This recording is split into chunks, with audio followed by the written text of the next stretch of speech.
তামাৰহাটৰ পাগলাহাট আলোকচাৰী সমবায় সমিতিৰ সন্মুখত এজন যুৱকে নিৰ্মাণ কৰিলে এখন চাৰিচকীয়া বাহন। ধুবুৰী জিলাৰ তামাৰহাটৰ অন্তৰ্গত কাছখানা গাঁৱৰ হুছেইন আলী ল'ৰা আজিজুৰ ৰহমানে বিগত 7-8 মাহত নিৰ্মাণ কৰিলে এখন চাৰিচকীয়া বাহন।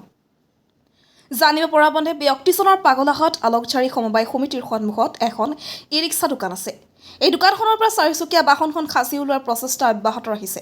গাঁৱৰ মানুহে প্ৰতিদিনে চাৰিচকীয়া বাহনখন চাবলৈ দোকানৰ সন্মুখত ভিৰ কৰা পৰিলক্ষিত হয়।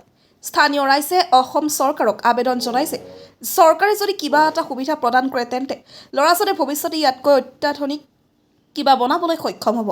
তামাৰহাটৰ পৰা আশৰাফুল আলমৰ report, north east frontier news. খুব ভাল জায়গা। আইয়ের নাম হচ্ছে আইজুল, ধুবুরী ডিস্ট্রিক্টত ঘর। কাছখানা পঞ্চায়েত 2 নম্বর ওয়ার্ডত তার ঘর। তার দেউতার নাম হচ্ছে হোসেন আলী শেখ। এই ল'ৰাটো আজি ধরো 8-9 মাহ ধরে এই গাড়িখন বনাই আছে। এবার গাড়িখান হস্কার আরও দ্বিতীয় করে আরও করে ভাল করে বানায়। এলা গাড়িখান দেখার মতন হয়ে গেছে, সবার জন্য বানাইছে। এই গাড়িখান বানার পরে আরও একটা চিন্তা চর্চা করছে যে আরও ভাল করে গাড়ি বানান। এতে যদি সরকারে যদি কোনো একটা ফেসিলিটি দেয়, এই কিন্তু এই কামটা আগবাড়ে দেওয়ার জন্য উপস্থিত হয়ে আছে। লটে এনে কি করে? এনে ই রিক্সার কাম করে থাকা, মেকানিক কাম। কত দোকান তার? পাগলাহাট ওচৰত বাজাৰত। ডাইৰেক্টলি ধৰো ইমান কাম কৰা নাই, যিবিলাক যি টাইমত টাইম পাইছোঁ আৰু মই ফ্ৰী আছিলোঁ সেই টাইমটোতে কৰিছোঁ এই কামটো। এৰ আগত কিবা বনাইছিল নেকি? আৰু ইয়াৰ আগতো ই ৰিক্সা বনাইছোঁ, বাইকৰ কাম কৰিছোঁ, বাইক চাইক বনাওঁ, মানে মডিফাইটো কৰোঁ। এই অভিজ্ঞতা এইটো বনাইছোঁ।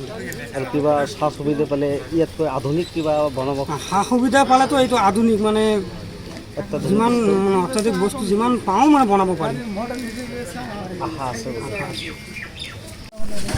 এইটো মই মানে বহুত ধন্যবাদ পাইছোঁ যে ইয়াৰ নাম আজিজুৰ ৰহমান, পিতাৰ নাম হোসেন আলী, গাঁও উত্তৰ কাছখানা।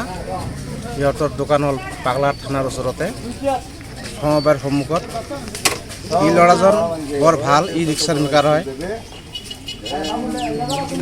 বহুদিনৰ পৰা মানে এইখন গাড়ী মানে নিজে সাজিবলৈ ওলাইছে।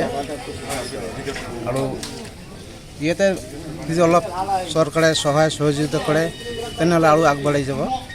এইটোৱে মই চৰকাৰক আহ্বান জনাইছোঁ।